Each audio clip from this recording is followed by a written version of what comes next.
And Professor Yongjung, he was an ex-president of the Korea Society of Mathematical Biology, and I'm very happy for him to introduce me. Okay, and I knew that it can be too much to me preparing for this conference and giving a talk, but I know that it's a good chance to introduce my work to these people. So I arranged my talk by myself. Yeah. So this talk is about the generalization of Oleinik type inequalities. So it's been a long time. Actually, a long time ago, the Clarence here, and he introduced me, showed me how to prove this Oleinik type inequality. And I know that this one, at that time I knew that this one holds for the convex flux cases. And they did, so it's a conservation law. And here today I want to consider just the positive solution. And here, an initial value is bounded.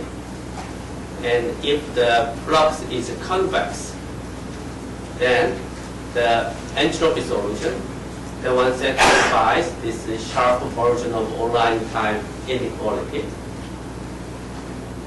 And if, or this Oleinik inequality can be also written in this one, and so that's the equivalent.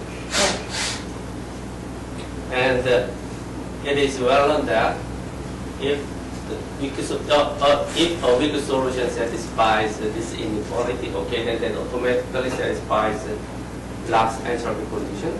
So the solution should be weak. And this one, Oleinik inequality, also gives you the sharp regularity of the solution. So you can expect you can expect that your solution is regular up to this much, but you cannot expect more than that because the fundamental solution for n wave satisfies equality. So this is the maximum regularity you can expect for general cases. And 1983, David Hoff, so his thesis advisor is here, and he showed that, actually he showed this kind of equivalence for the multidimensional case. So multidimensional case, instead of convexity, this F is in the right hand side should be F is the isotropic. Could you explain why number 2 is the sharp form? Why is that different than Oleinik? Why is that sharper? What? So why is this sharp? You say it's the sharp Oleinik inequality, right? So the original version of the Oleinik inequality is in this way. So not in this form.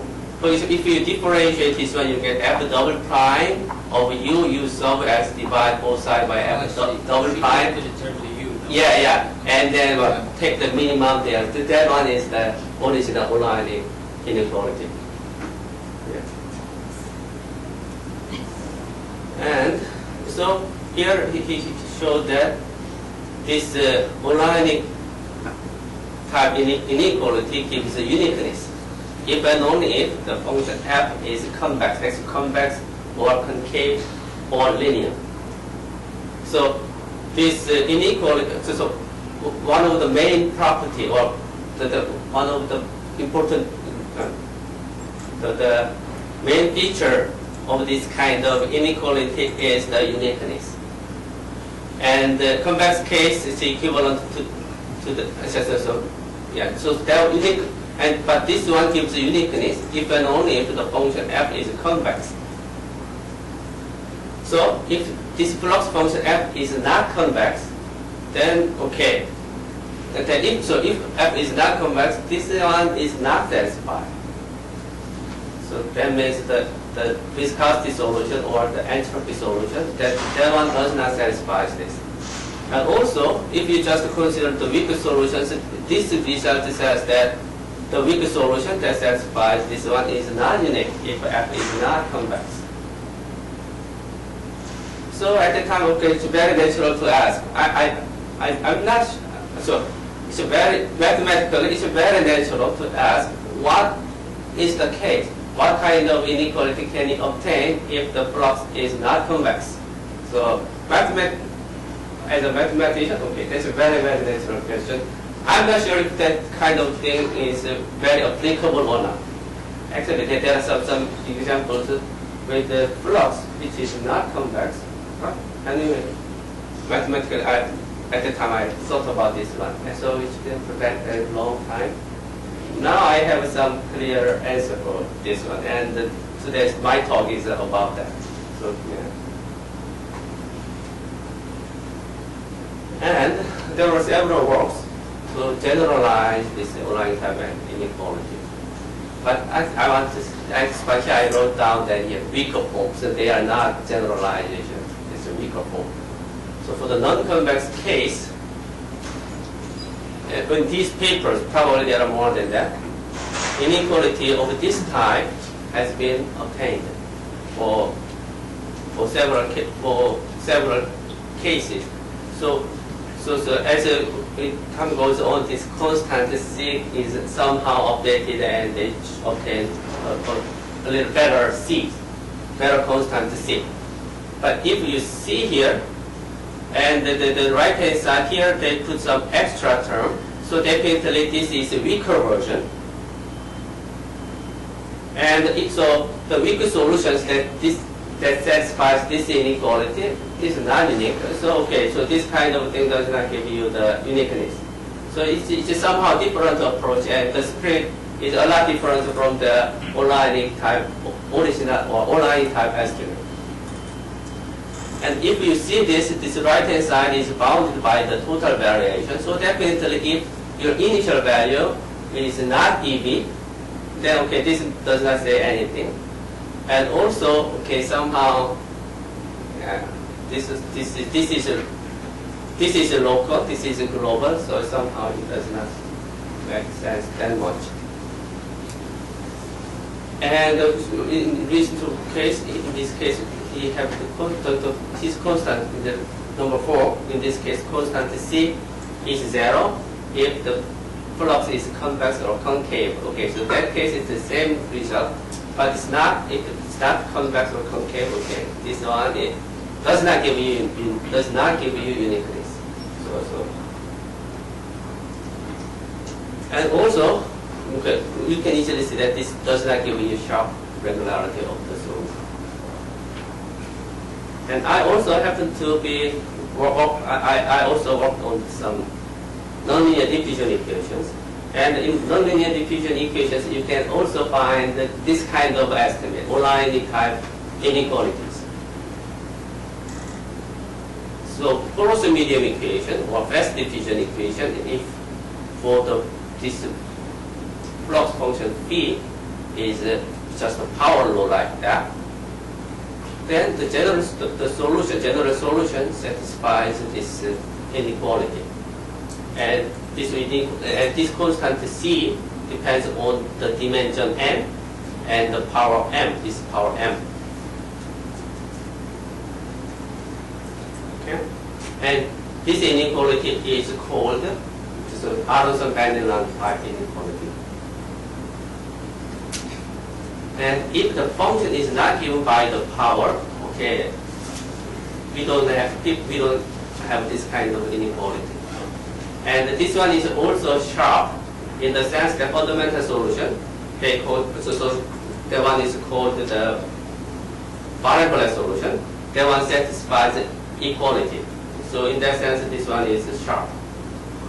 And if you consider P Laplacian equation, something like this, and this case P is this kind of power function, then the general solution also satisfies this kind of inequality. Okay, so there are very similarity. Even if this is the diffusion equation, that's a convection equation, They are very similar. And this kind of inequality holds for the power case only, something like this. So for general case, general phi, okay, we don't have. There is no this kind of inequality. Can I ask a question? Yes. If you add, if you consider convection diffusion equation, and how this the flux u sub t plus f over u sub x equals Laplacian of phi of u. Of course, in that case, we don't have this kind of inequality. But in my talk, I'm going to give you. That's the point. I see. So you talk about. Yeah. Okay, then how to generalize it? So this is my suggestion for the generalization of Oleinik type inequality. And so in this case, if the function f is just, if flux f depends on just of u, okay, that's regular conservation law. Even if this flux f depends on this derivative, we can make a generalization. So the generalized form of the Oleinik type inequality is not just for the conservational case. It may include nonlinear diffusion equation together. And just for this proof of this one, I'm going to consider just this generalization. And after that, I mostly focus on the just simple conservational case. Okay. Then, if you, and so that will be the general solution. So previous slides, you can show that that kind of inequalities are actually comparison with the general solution and fundamental solution. Because the fundamental solution satisfies equality, we can rewrite the so that U be the general solution, rho m. So that rho m is the fundamental solution, and m is the size of the fundamental solution. So size is m is positive. Then Oleinik type inequality actually can be written exactly this. And this one is the TM case in one dimension. This is the Laplacian equation case. Then okay, and so those inequalities are actually comparison between general solution and the fundamental solution. That's it. And for the fundamental solution, for the right hand side, if fluxes are given with a convex function or the power of the diffusion case, the right hand side can be obtained explicitly. So that's why the inequalities are explicit. But if you don't have that, okay, so this is what you can expect. And the theorem I suggest is that I claim that okay, this one may replace, this theorem may replace the Oleinik type inequality or Aronson-Benilan type inequalities. So let U be the positive entropy solution or zero viscosity solution, and this should be little f. The flux. It's 7 should be 5. Probably, I think 7 is in the next slide. Yeah. So probably. Now I understand. So I have used the same label for that equation and the next one. So anyway, so that this replaced 7 with 5. So that U be the positive solution of the equation, and the flux F, and is assumed to be smooth. And then, okay, smoothness is not actually very good, right? And the bounded initial value is positive. Rho m is the positive fundamental solution. Oh, I'm sorry, I forgot one thing.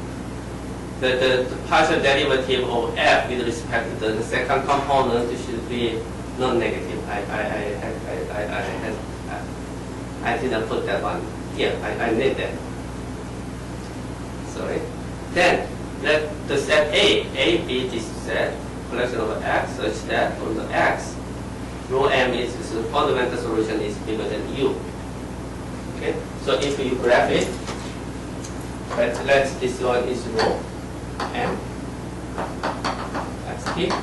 Now let's this one be q xt. Then set A is in this case this interval. Okay, and the claim is always this set A is connected for all time t, for all mass m, and for all x. And x naught, the x naught is translation of this. So even if you shake this, or even if you raise it, always this set is connected. So I'm claiming that this one replaces the Oleinik type inequalities, and this one gives you the uniqueness, this one gives you the regularity of the solution. So, and the proof, in the proof, I'm going to use zero set theory or lab number theory. And that theory exists for the one-dimensional case. So for the multi-dimensional case, I don't have the proof for this one. But so this is not theorem that should replace like guessing. This is I conjectural. I guess that even if you consider the multi-dimensional case, the set A in this one, this is my this set is simply connected. I expect this, but I have no proof. So, okay. So in this talk, what I'm going to do is this. First, I'm going to give you the proof for the connectedness of the set A. And then I'm going to say that this connectedness of the set A gives you the regularity and the uniqueness of these things. And to see that, what you have to do first is you have to understand the structure of the fundamental solution. So you have to know how it looks like. Then you can show that this set, the connectedness of set A gives you the regularity and the uniqueness. And this connectedness of set A also gives you the long-time asymptotics. So as time goes on, the general solution and the fundamental solution approaches to each other with a certain rate. And we can use the connectedness of A to obtain the long-term asymptotics. Probably I cannot talk about the number 5, but actually this number 5 was the motivation or starting point to think about this kind of connectivity. Okay, that's the end of my slide. Now I'm going to use the chopper.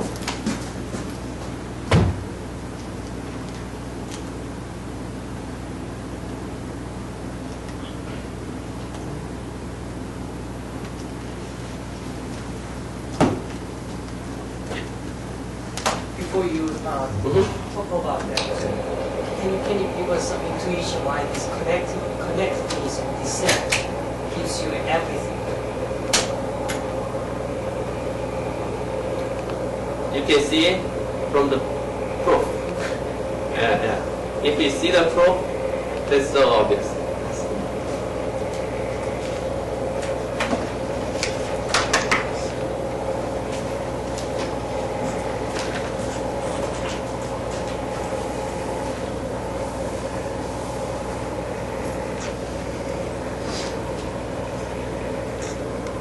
So, equal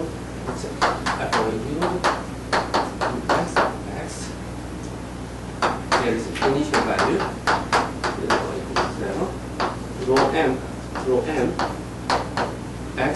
m is a fundamental solution, so let's use initial value is m delta x. And my theorem is set A, let t and x naught. So this one is x in R, the rho m x minus x naught t equal to mu xt. Okay. The theorem is set is connected, or so to calculate this is just interval. Whole interval, whole real line, half real line, or finite interval. So this is the kind.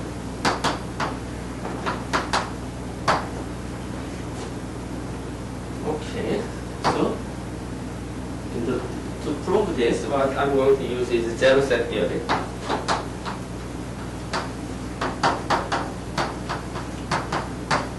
So, friend of many of you, ancient. It is 1988 paper. So let's consider this equation. So A is also like Z, that's important. Now U is X plus BXT. And one of the reasons why it took for me it took a long time to understand these things is that I didn't understand the zero set theory or lab number theory well. So recently, my graduate student, Yongjung and Chang, they helped me to understand the theory, and so I got help from them. Okay, so dxt ux plus so let this one is the solution. So let U be the solution of this equation, linear equation. Now let's graph. Graph of U is, for example, something like, let's suppose this one touches. Now I'm interested in the number of zero sets. Now in this situation, if you graph of the, so this is graph of U, and in this situation, if the graph coming down, then number of zero sets increases. Right? Hence, so if you see this, if A constant A is bigger than or equal to 0, then we know that the second order derivative is non-negative here. So if this this term just lift up. Now here ux is 0 here. So U sub x is 0 at this point. So if B is bounded, this will go up. So we will need this B is bound. Now it's MC. So U is also 0 here. So if C is bounded, so if C is bounded, then more or less the number of 0 points is not increasing. And in the proof, they need actual proof AX, AXX, AP, if I remember correctly, CT, no CX.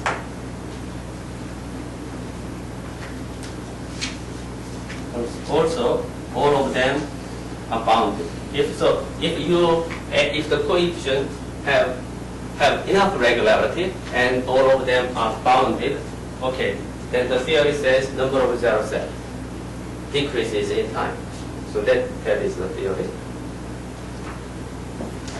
And actually, there is also Matano,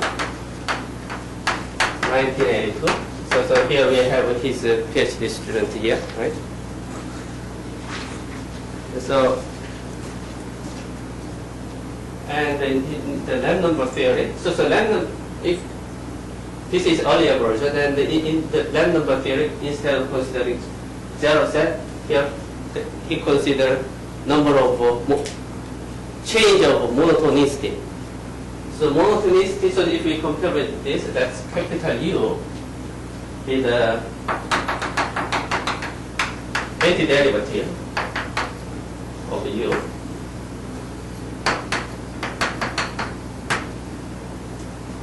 And let capital R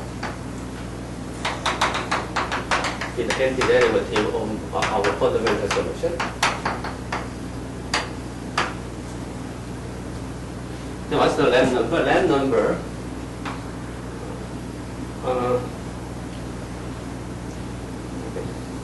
and here, so usually the lambda number of U and T is the number of monotonicity change.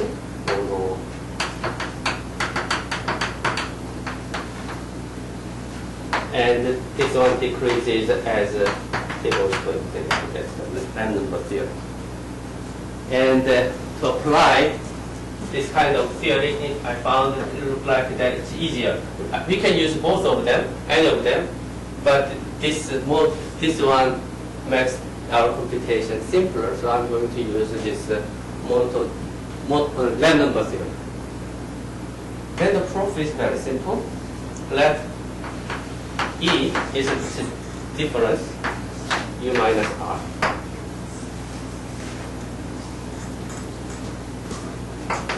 Then random number of this set E at time t equals 0. This one is 2 or 3, always. Right? So that is the, so here we always consider what? Positive solution, and which is also bounded. Then if you graph it, so initially this one is the Dirac measure. Now U is the integral of this thing. So that's 0. Then okay, this one is increasing. Now at 0 point we have delta mass, so there is a discontinuity. Now after that, it's increasing. So monotonicity change is in this case 3. But sometimes if this is what? Delta measure is placed on the left hand side of the support, then it's possible that there is a 0 here, discontinuity increase. So this one, in this case, random is 2. So sometimes 2, sometimes 3. It depends on where the Dirac measure is placed, or what's the support of the image. Okay. Then, if we use this, then U sub xt equal F U sub x U x x. We can rewrite the equation like this. Now to the integration. Now also we have this RT equal F Rx Rxx. Now subtract it. If we subtract it, then we have difference. So E T equal now F U X U X X minus F. Here is U, so I will put R here, and U plus F R U minus F U R R.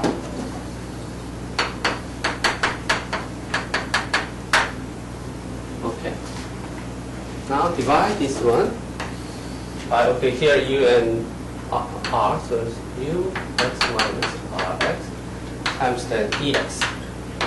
By this by U x x minus Rxx, put EXX. So, Your original U naught, it has syndicated infinity. Don't need to. At this level, okay, I don't need anything. Just the positivity. If the one has negativity in some place, okay, there can be more oscillation. I'm a little worried when you remove the x integral, there was constant integration. How do you know it's 0? You had uxt. Yeah. And you said you put it in equal.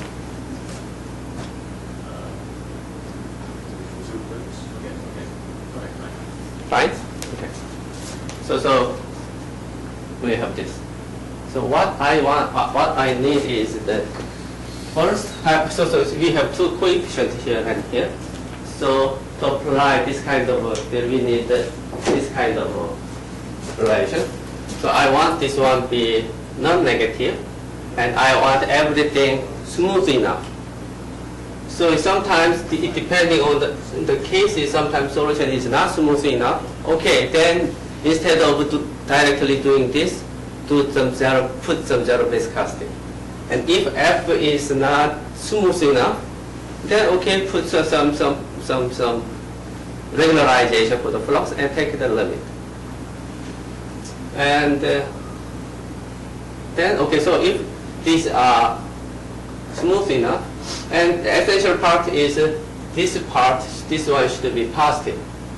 So that means partial derivative of f with respect to, let's say, p is the second term, if this one is positive. So this is an essential part, and if this is satisfied, then by some regularizing, I take the limit, then we can show that this is the number of monotonicity is decreasing. So this one, and since initially this one was 2 or 3, so for all time t, it is n most 3. N most 3 means the set A is connected.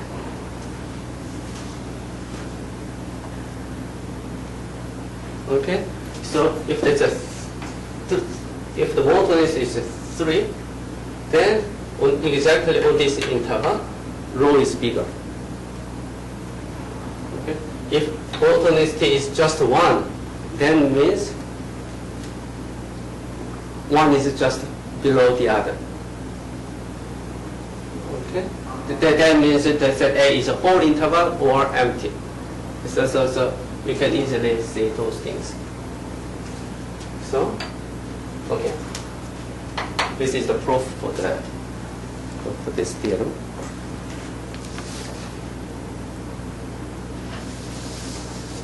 And also you can, so if we have to consider general viscosity limit, then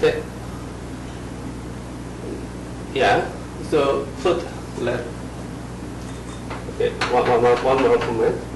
Suppose to regularize it, if suppose we did some regularization, so we put some viscosity or some regularization of the flux, then the solution depends on epsilon, and that is one it converges to the solution u as epsilon goes to 0. And then this one has monotonicity 3. Then you can also see that, okay, so if this one has sign changes almost twice, this one also has sign changes on almost twice, right? If this one has more sign changes, something like this, then you can find the point. Then since this one have to converge to this, around here, this one also have to 3 sign changes. So okay, this kind of argument is very robust in the sense of the taking limit. Okay, so that's the proof. Not that, of course, probably people are not happy yet, because we are not sure about if they want to give you uniqueness or the regularity of the solution.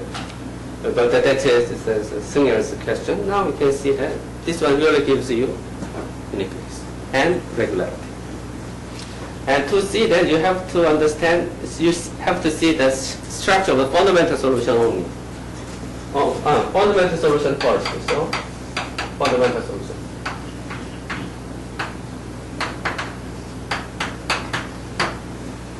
So, if the flux is convex, fundamental solution is very simple. That one. So, convex case.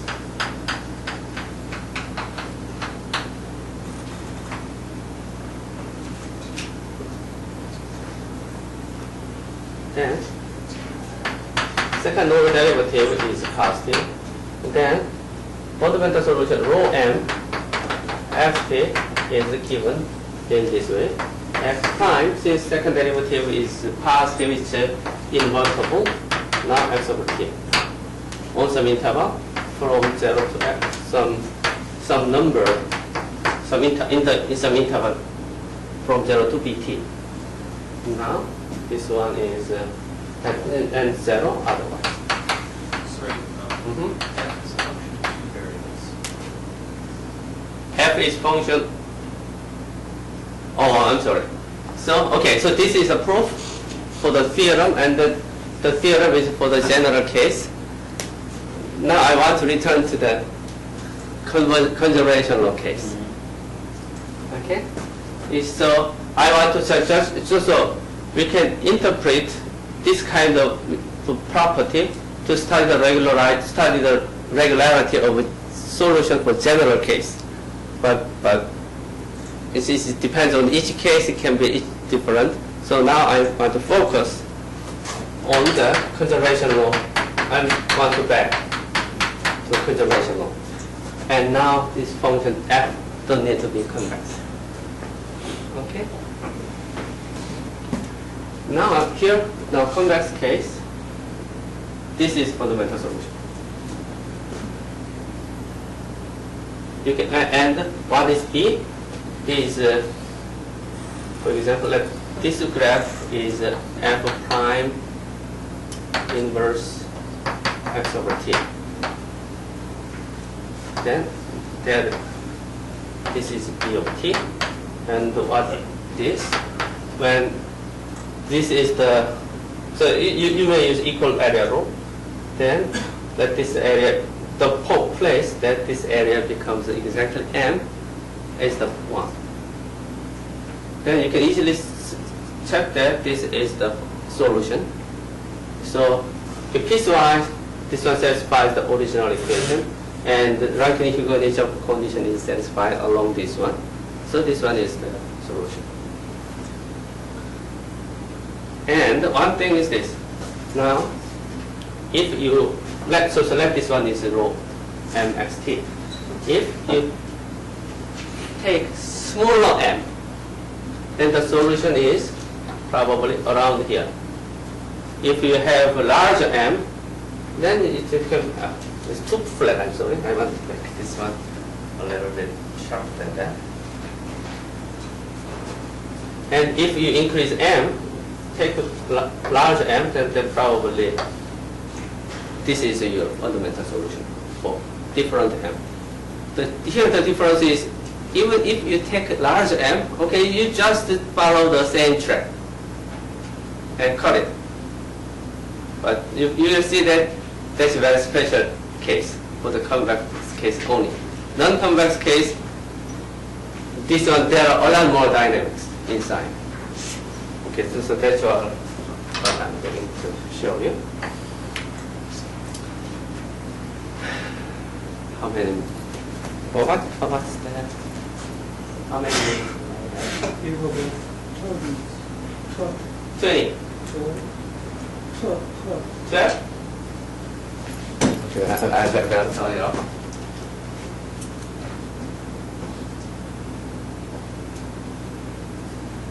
Non-convex case.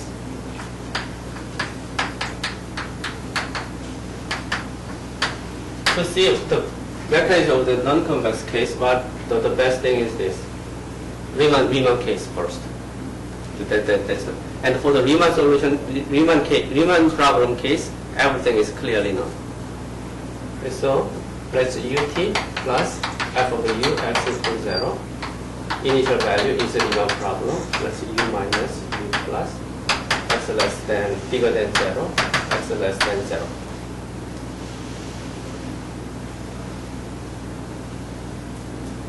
Then let h over u minus u plus. This one is the convex half of graph of u in this interval. So that means that f is, for example, like this. Now let's u minus, so here, u plus is here, then convex half. This one is this function, so I will better to write this h u, then like this. Then so convex half for this part.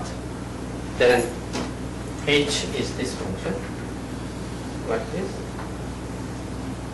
and going with this. That's a convex half if u minus is less than u plus.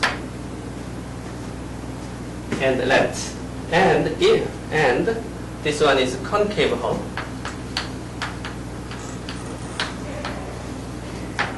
If U minus is bigger than U plus, right? If U minus is bigger, so not, if this is not the case, if the case is like here U plus, now let here U minus, then in this ordering, it's a concave hull. So we have this, only this.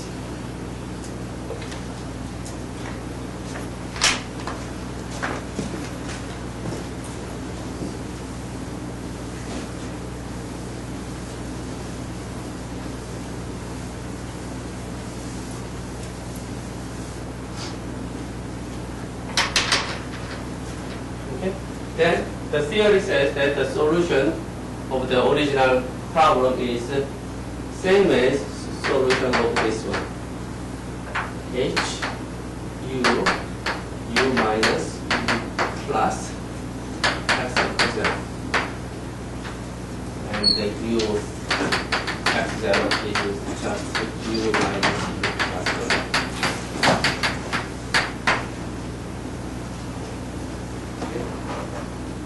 So this is actually already known by many people. Now, concave, but the fundamental solution is different.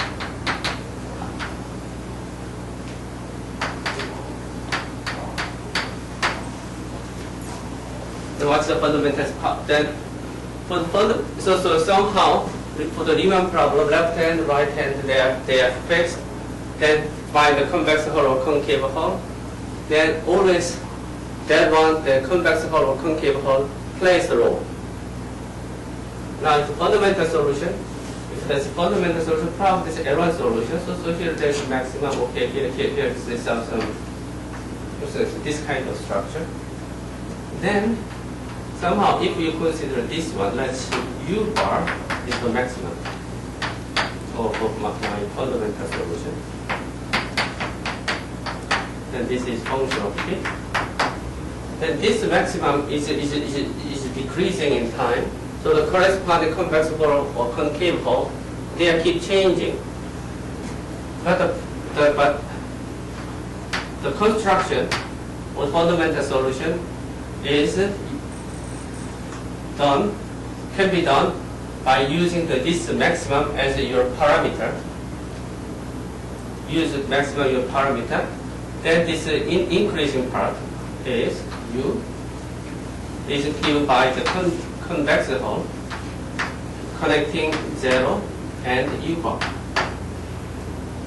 Here 0, U bar. Now this part is by now the concave hull U, now U bar 0.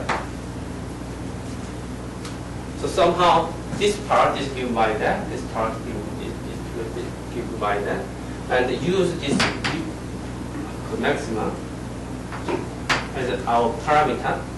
And but the parameter will be decided by the Rankine equalization condition or equal area rule. This can use this thing, then you can complete the construction of the solution.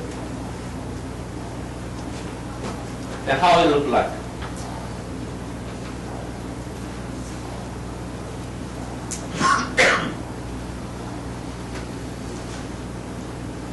For example, at the moment when the maximum is here,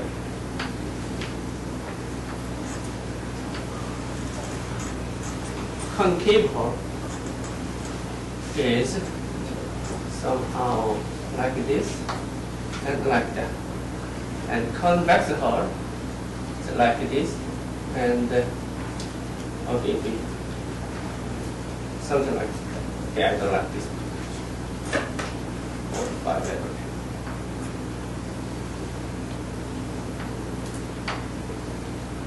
Okay.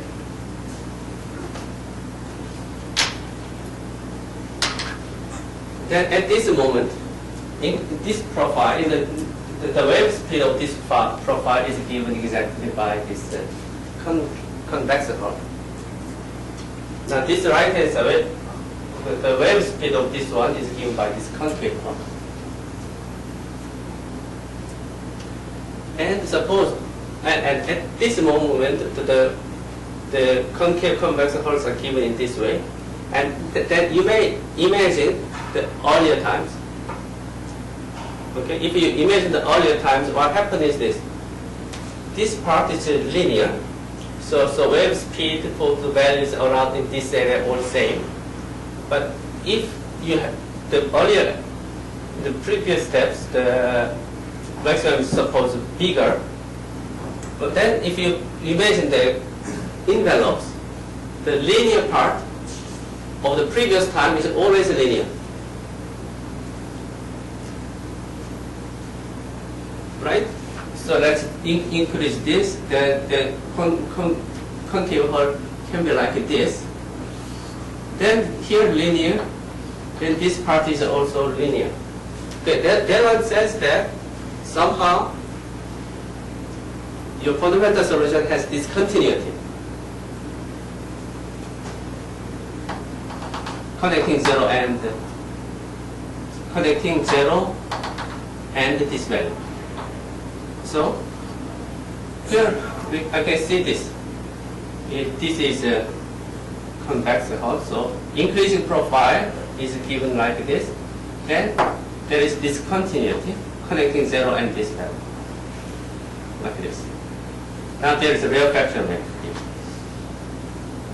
Now there is discontinuity, decreasing discontinuity connecting this value and this value. So probably something like this. Now small rarefaction wave like this. Now here discontinuity like this. So if the height of the fundamental solution is this, the fundamental solution somehow look like this. So here is discontinuity, rarefaction waves. Okay. And another thing, if m is smaller, so maximum is smaller, something like this,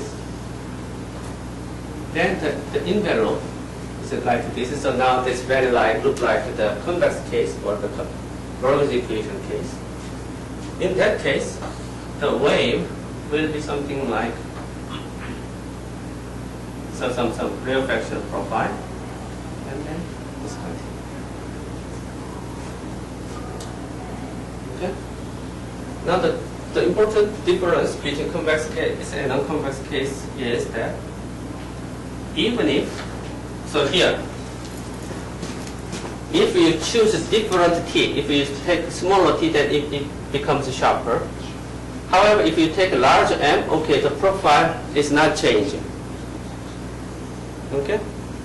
Now here the difference is, this is empty. This is low, empty, and so if you start with a large mass, and at some time t, your fundamental solution is still big, so it can be this shape, right? And if your m is small, you start with the smaller one, then the height decreases faster. So at this time, when height can be this, then again look like that. Okay? So the big difference is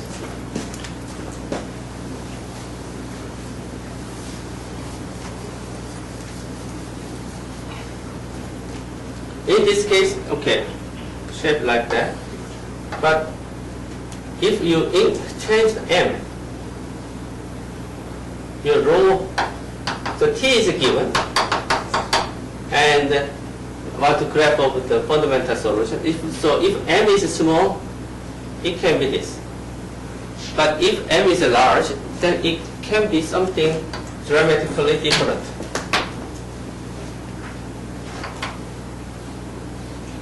Even if you have the same t. If the size is different, shape is a lot different.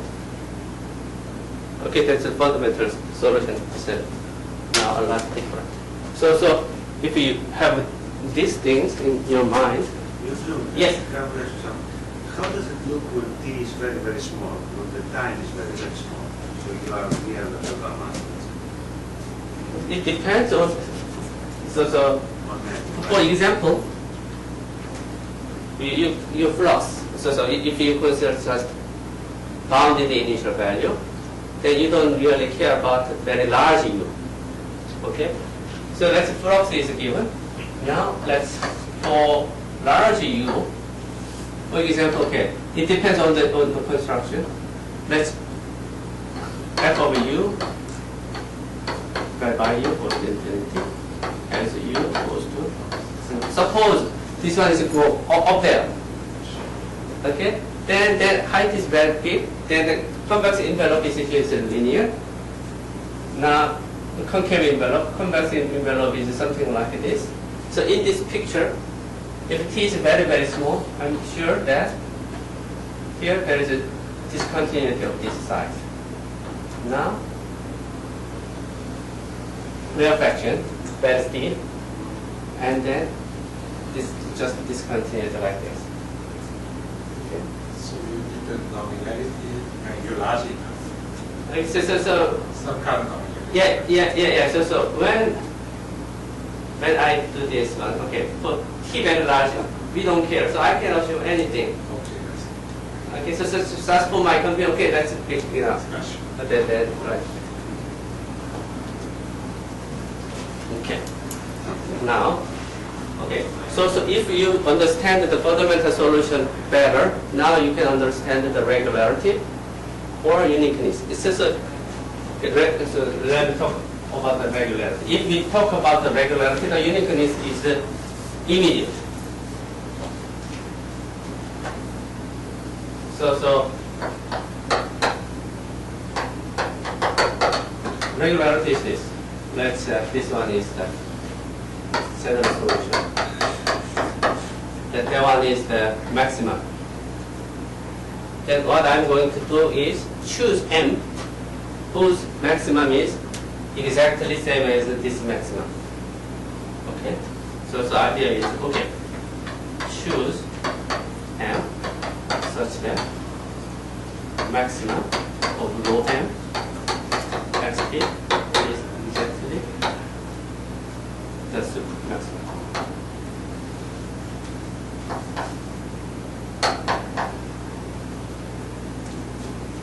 Okay. Then I can talk about regularity of the solution at that time. Okay? And as time goes on, if T increases, then the change of the maximum of the general solution U and the change of the maximum of the fundamental solution will be different. Probabilities may decay faster. Right? So for different T, we have to use different M. But at any moment, okay, let's say M is given. Then draw the fundamental solution. Then the claim is, okay, then it should be look like this. So let's say this is okay.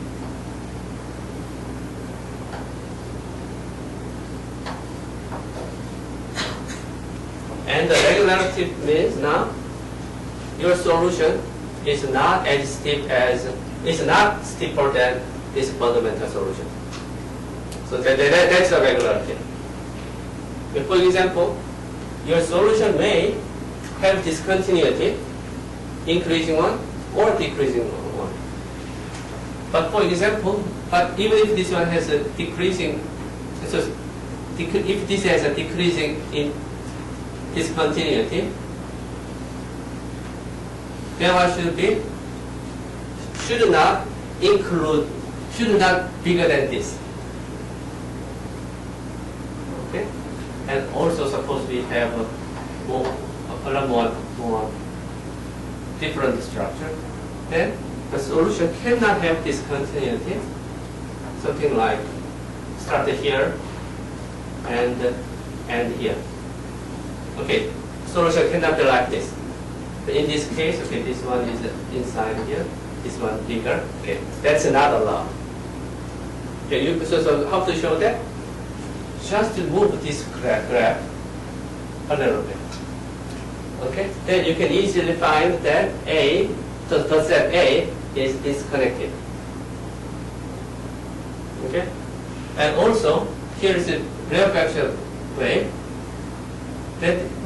This part should be, well, somehow, but if you consider slope, this should be the slope of this one should be smaller. Sorry. So, for example, if you have, for example, the very steep part, like this, still you can move this a little bit. Then you may get, since this is maximum, you may have this, and you may have this. Okay? Then set A is disconnected, so that's not allowed. So this one exactly covers the regularity of the Oleinik type estimate for the convex case. For non-convex case, okay, this one gives you the enough regularity, and this is the most regularity you can expect. And also, if solution is not steeper than this one, then your solution should satisfy Oleinik entropy admissibility condition. Right? So here we always, the discontinuity is always like that. So this discontinuity satisfies the Oleinik admissibility condition. So if there is a discontinuity which is smaller than this, they will also satisfy the admissibility condition. So this definitely gives you uniqueness for non-convex case and convex case, either case. Okay, I think I'm sorry, a lot more than.